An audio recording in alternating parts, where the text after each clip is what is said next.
Alright, welcome to Sir Majesty Easy World Science channel. I'd like to welcome you.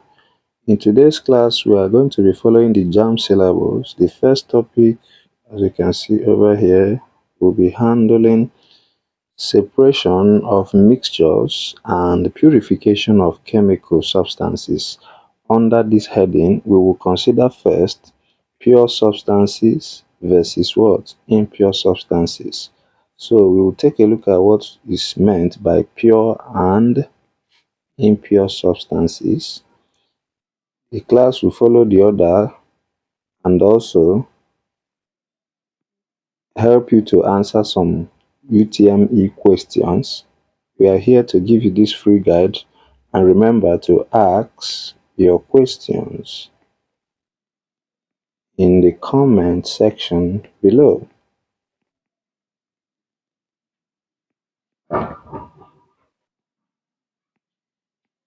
So we will start by defining what pure substances mean and what impure substances mean.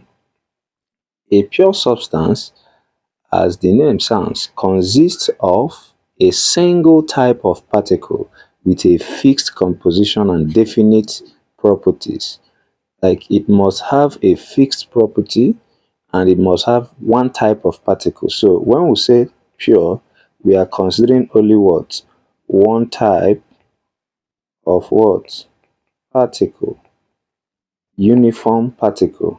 But when we say impure, in the other hand, we can say impure substances consist of two or more different types of particles. So it's going to give us two or more different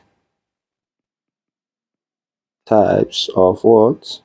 Particles in different compositions. Like, they don't have fixed composition by mass. So it consisted of two or more different types of particles mixed together. They do not have a fixed composition or uniform properties.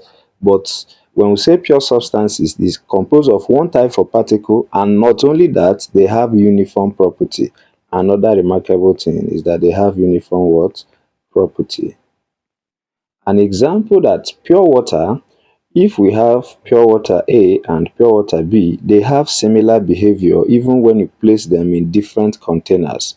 This pure water, if this is pure water A and this is still water in different containers now, this one, when pure, will still boil at 100 degrees. This one will also boil at 100 degrees.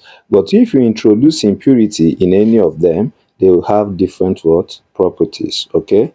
So that is it about pure and impure substances. Then, following the guides they gave us here, one should distinguish between pure and impure substances. From my explanation, you can distinguish that impure substances have more than one different type of particle, and they don't have uniform behavior, and also they don't have consistent composition, and they don't have uniform composition. Like when we say, example, air should be an impure substance, in other way around, even the milk. So most of the things we call mixtures fall under impure substances. Remember that impurities, presence of impurity, doesn't necessarily mean poisonous things. Some impure substances might be good for health, like at a stage, impure water might look bad to drink, but it's not true in all cases. For example, spring water is not a pure water. It's not a pure substance. Spring water, not what? A pure substance. Why? Because it contains dissolved minerals. So, and they don't have uniform behavior, and there is no particular formula you use to represent them. And spring water is best and good for drinking. The best drinking water is the spring water, and it is still impure. But pure water, which is distilled water, and most times the ionized water, is very pure because it contains only one uniform particle, which is, or one uniform molecule, which is just but what? H2O. Nothing is added to it. Okay, so in terms of drinking, you can see where impurities are purposely used because of the advantage it offers the user. So when we say that something is impure, it doesn't necessarily mean it's poisonous. It depends on the user's need. So we move on. We have distinguished between pure and impure substances. So we say using boiling point, we are required to use boiling points as criteria for test for purity of what? Chemical substances. So we are going to look at now test for purity of chemical substances. Test for purity of chemical substances. Okay. So test for purity of chemical substances. Test for purity of chemical substances. So for us to understand this mechanism, the test will rely mostly on the states of matter and the colored pigments. So for example, we are going to see how to test for the purity of solids. Test for the purity of what? Solids. Of A, solid sample. B, liquid samples. And C, colored samples. Okay, so some might say I'm missing gas, but we'll still meet up where we can teach you more about that of gas. Now, for us to test that of A, for solid substances, to confirm the purity of solid substances, one need to consider the melting point. So through the use of melting points, we can test for the purity of solid substances. So melting points. Pure solids have a fixed melting point. So melting point is used to confirm or test the purity of solid substances. That every solid have already defined melting point. For example, an ice, pure ice will melt at 0 degrees. Now, pure water, which is that pure ice in solid state. So, for instance, pure sodium metal is supposed to melt within 98 degrees. Pure potassium metal will melt within 63.5 degrees. And that of pure sodium chloride is supposed to melt around 801 degrees. So this has been determined.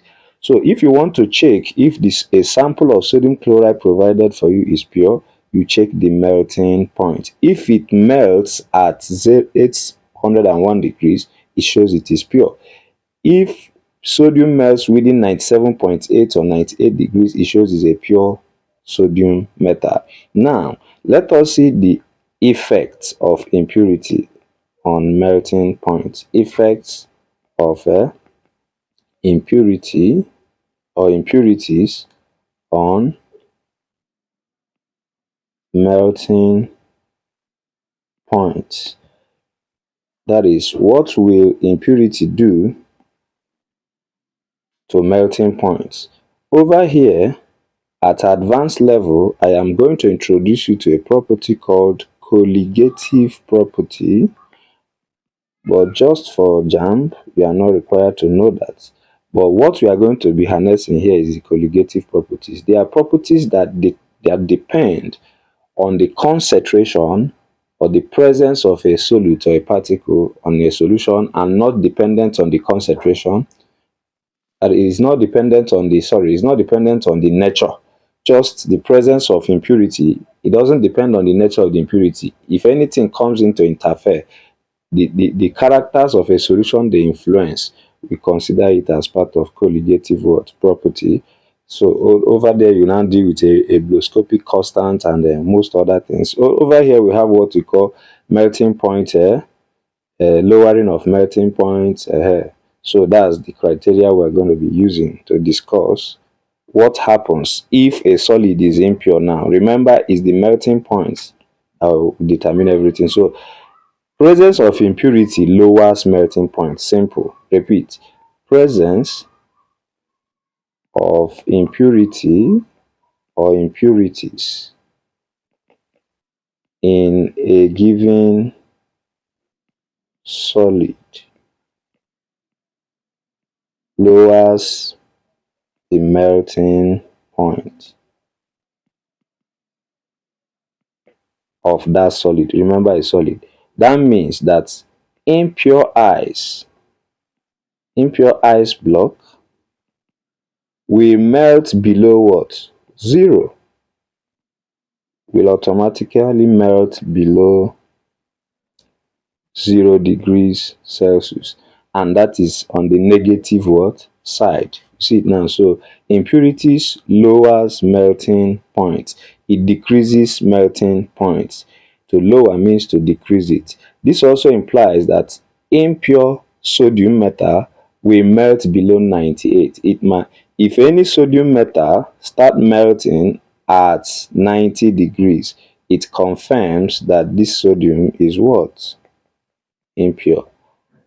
It cannot, impurity doesn't increase melting point. Reason is because the impurity comes to break the intermolecular forces holding it together. It comes to interfere with the pure substance, and therefore breaking the bonds holding them together and helping them to melt before the predetermined melting point. So this is applied where we'll see some questions here. Is that they might ask you that salt is sprinkled on icy road because of what? What's the effect? JAMB will ask you such questions. Let's look at such here. Maybe check questions on that. Okay. Okay, this is question number 2. JAMB question 2008. Question number 2, the one I circled. You see, the question says, in countries where the temperatures fall below 273 Kelvin, remember 273 Kelvin is equal to 0 degrees. Okay. So in such countries, salt is always sprinkled on the icy road in order to, the ice plus the salt gives us what? Impure ice. Gives us impure what? Ice. We now have two particles, which is the salt particle and the water particle. And I told you that mixtures always have more than one type of particle and different behavior. The behavior of salt is quite different from the behavior of ice. The way water behave is not exactly the way salt behave. In fact, water is a covalent compound, the salt here is ionic. Remember, the salt they mentioned in this question is independent of the salt. Remember what I told you about colligative property? Like it doesn't mean whether it is sodium chloride, whether it is calcium chloride, anything called salt will impose the effect here. So looking at that question over there, here automatically from what I taught you, option A says lower the, they say salt here. Option say lower the melting point of the ice. Exactly what we have here, which says lowers.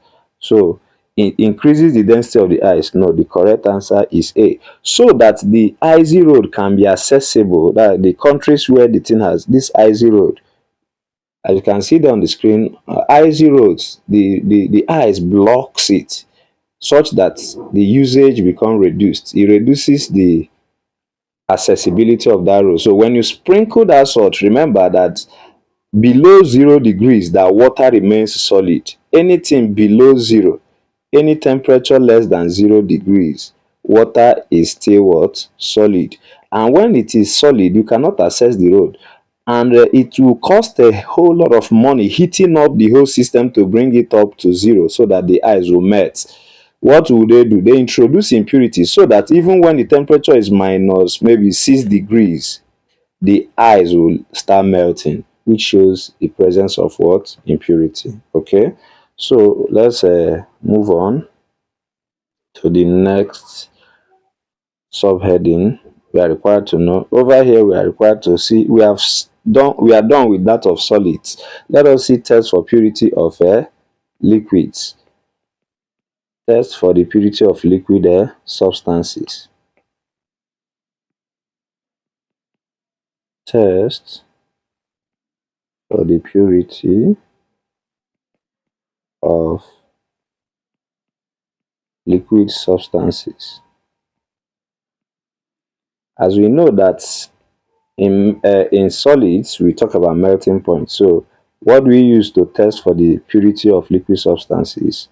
Boiling point. So the boiling point is used to test for purity of liquids. So pure liquids are meant to boil at a certain temperature, but in the presence of impurity, the boiling point, pure liquids are meant to boil at a certain temperature, but in the presence of impurity, the boiling point will increase. For instance, the boiling point of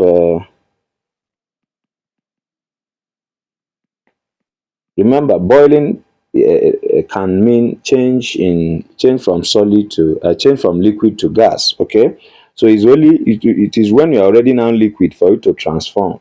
So the boiling point of water, as we all know, is equal to 100 degrees Celsius, which if you convert to Kelvin, which means 373 Kelvin, you add 273 to it. So pure water will melt below 0 degrees, but pure water will pure water will melt at 0 degrees. The same pure water will start boiling exactly at 100 degrees. Exactly at 100 degrees. Then impure water will do what? Boil, is it below or above 100? So let us give you that colligative aspect. The real fact there is that impurities, as impurities lower melting point, they inversely do what? Increase boiling point. So impurities increases or elevates boiling point. That's the meaning. So it means that impure water will not boil at 100, rather the thermometer will read 100 and it will still not boil. So impure water will boil above 100 degrees. For example, if you place two pots, one will contain yam you are cooking plus the water, and another pot contains only pure water. Remember, it's now pure. That yam you introduced here is an impurity, the yam. Yes. Or even introduce rice or anything and start heating them, you will discover that this one, which is a mixture, will read 100 degrees with your thermometer and it's not yet boiling. While this one, immediately it is 100, it start boiling. So for you to test the purity of liquid substances, you match the boiling point you're obtaining with that of already predetermined value. Another one is ethanol. Boils at what? Ethanol boils at 78 degrees, if I can remember well. Ethanol boils at that's C2H5OH, automatically boil at 78 degrees, while water will boil at 100 degrees only on the condition when these two are what? Pure. Now, what JAMB might ask you sometime to get it twisted more is that what happens if someone mixes ethanol and then water? Remember, this one is 100 degrees, this one is 78 degrees. What will now be the expected range of the boiling point of the two? The boiling point for the two is that, remember, ethanol now is acting as impurity to water, and water is also acting as impurity to what? Ethanol. So what it means is that, remember I told you that boiling point is increased by impurity. Automatically, these mixtures, when you add more water, none of them will actually boil at 78. So the boiling, they will start boiling all above. For in your options, if you see option like, they will start boiling around 80 degrees to what? Remember, it's going to be above, within 80 degrees to maybe 110 degrees Celsius is correct, because the ethanol will act as impurity to elevate that of water. The water will act as impurity to elevate that of ethanol. So that's what you will harness there. Then we are also required to distinguish between, okay, colored substances. How do we test for the purity of colored substances? How do we test for the purity of colored substances? We are done with that of solid and liquid. So let's say test for the purity of colored substances. This is where chromatography comes in play. So chromatography is applied here. So the test for the purity of color substances uses most times what? Chromatography. We have different types of chromatography, or if you use paper chromatography or column chromatography, it will still prove it. Now, the fact there is that colored substances show what? One dot in paper chromatography. If is pure, it will give you one dot. But when it is impure, it will give you more than one dot, depending on the constituents, those things that makes up a thing. So those things that makes up the,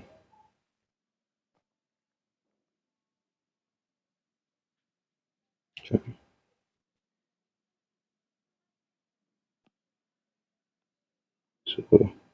I'm gonna take this up. All right. So for paper chromatography, to be specific, paper or column chromatography,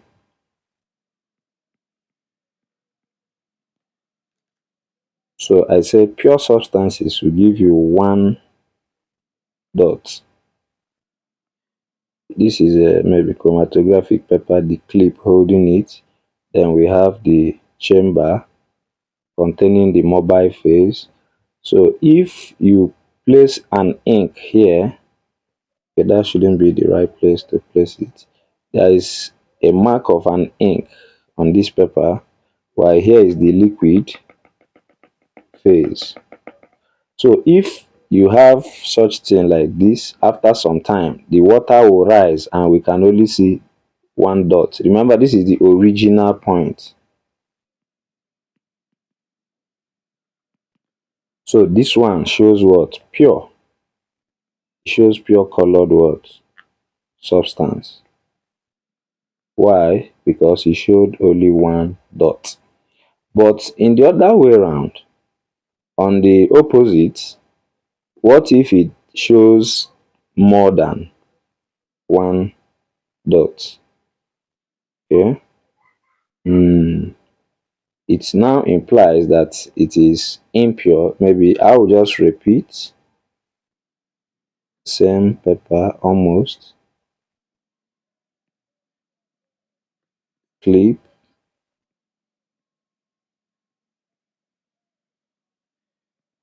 Holding it, and over here is the liquid. Remember, in chromatography we'll discuss that subsequent classes under this topic still. So if this is the original point, and then after some hour you can now have another dot, this one shows what? Impure. It shows that this original colored substance is very, very what? Impure. So they show more than one dot. So that's it for test. Pure substances and impure substances, then test to distinguish between pure and impure substances. Thank you for watching. Stay on for the next part, where we will now continue with physical changes and chemical changes, still under the topic, before we now go into we go to elements, compounds, mixtures, and then the separating techniques. Thank you. Please subscribe and share this video, then ask your questions in the comment section.